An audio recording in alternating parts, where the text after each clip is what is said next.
Have you ever heard that Mormons believe that Bigfoot is actually Cain, the son of Adam and Eve, who killed his brother Abel? So let me try to explain where this story comes from. So a man named Abraham Smoot wrote a response letter to President Joseph F. Smith about the experience of a Mormon apostle named David W. Patten. Years later, a man named Lycurgus A. Wilson wrote the biography for David W. Patten in 1904, and he included this letter. President Joseph F. Smith, Salt Lake City. Dear Brother, in relation to the subject of the visit of Cain to Brother David W. Patten in the state of Tennessee, about which you wrote to me, Clearly Joseph F. Smith was curious. I will say that according to the best of my recollection, it was in the month of September of 1835. It was in the evening, just twilight, when Brother Patten rode up to my father's house, alighted from his mule and came into the house.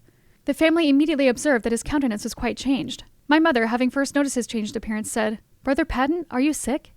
He replied that he was not, but had just met with a remarkable personage who had represented himself as being Cain, who murdered his brother Abel. He went on to tell the circumstances as near as I can recall in the following language. As I was riding along the road on my mule, I suddenly noticed a very strange personage walking beside me.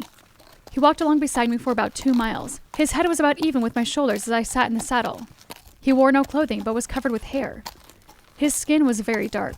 I asked him where he dwelt, and he replied that he had no home, and that he was a wanderer on the earth and traveled to and fro. He said he was a very miserable creature, that he had earnestly sought death during his sojourn upon the earth, but that he could not die, and his mission was to destroy the souls of men.